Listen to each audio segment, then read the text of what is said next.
सभी साथियों को इसरार अजल का नमस्कार।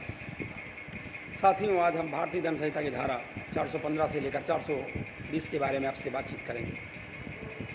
क्या है भारतीय दंड संहिता की धारा 415? भारतीय दंड संहिता की धारा 415 में जो है साथियों, छल के बारे में कहा गया है। छल यानी चीटिंग। क्या है साथियों चीटिंग? भारतीय दंड संहिता की धारा 415 चीटिंग की परिभाषा देती है कि तथ्यों को बेईमानी से छिपाना चीटिंग कहलाता है। जैसे किसी व्यक्ति के पास नग हैं और वो व्यक्ति नग हैं और वो नग जो हैं नकली हैं, लेकिन वो व्यक्ति जो है उन नगों को असली हीरे बताकर दूसरों को बेचता है या बेचने का प्रयास करता है, तो ये वास्तव में छल कहलाएगा। तो भारतीय दंड संहिता की धारा 415 में छल की परिभाषा दी गई है। दंड संहिता की धारा 416 में प्रतिरूपण द्वारा छल के बारे में कहा गया है, यानी हूबहू कॉपिंग करके छल करने के बारे में धारा 416 आईपीसी है। धारा 417 आईपीसी में छल के लिए यानी चीटिंग के लिए दंड की व्यवस्था है। जो कोई भी छल करेगा उसे 1 साल की सज़ा होगी या जुर्माना होगा, या भी हो सकता है साथियों 1 साल की सज़ा जुर्माना दोनों होगा।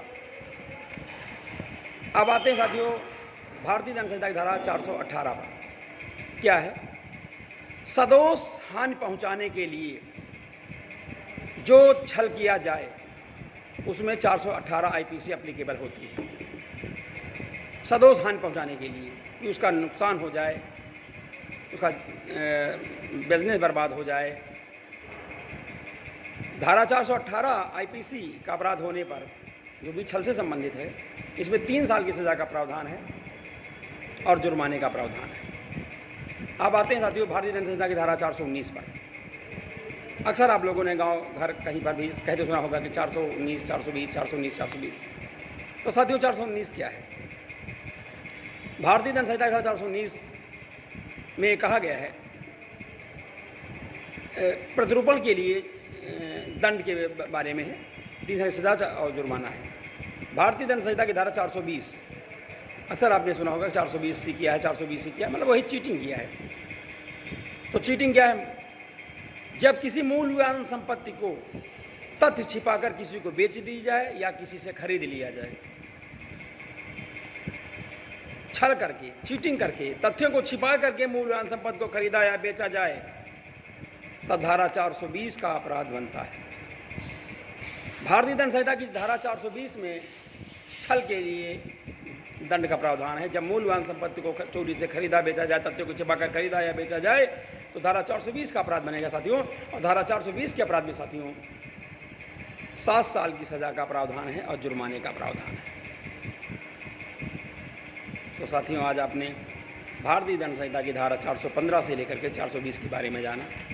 415 से 420 तक जो है छल के लिए कहा है। छल माने चीटिंग के लिए ये परिभाषाएं हैं। जो कोई भी छल करेगा, जो कोई भी चीटिंग करेगा, जो कोई तथ्यों को छिपाकर कोई अपराध करेगा, तथ्यों को छिपाकर कोई चीज़ को बेचेगा, तथ्यों को छिपाकर मूल्यवान संपत्तियों को बेचेगा, वो सारे अपराध 415 से लेकर 420 के बीच में आएंगे। और 420 साबित होने पर 7 साल की सज़ा जुर्माने का प्रावधान है। इसलिए साथियों चीटिंग करने से बचें, किसी को धोखा देने से बचें, तथ्यों को छिपाने से बचें, तथ्यों को छिपाकर कोई मूल्यवान संपत्ति बेचने या खरीदने से बचें, प्रतिरूपण करने से बचें यानी कॉपिंग करने से बचें, मुद्रित करने से बचें, या छल से, बेईमानी से, धोखे से किसी को गलत चीज़ बेचने से बचें या प्राप्त करने से बचें। यही 415 से 420 आईपीसी के सेक्शन में है। साथियों वीडियो बनाने के मकसद आपको कानून की जानकारी देना है और कानून से आपको परिचित भी करवाना है, और वास्तव में जितना लोग कानून को समझेंगे उतने अपराध कम होते जाएंगे और एक अच्छे नागरिक का जीवन जिएंगे। साथियों इस वीडियो में आज इतना ही। आप वीडियो को देखें, लाइक करें, शेयर करें, चैनल को सब्सक्राइब करें। आप सभी साथियों को बहुत बहुत धन्यवाद। जय राष्ट्र, जय भारत, जय संविधान।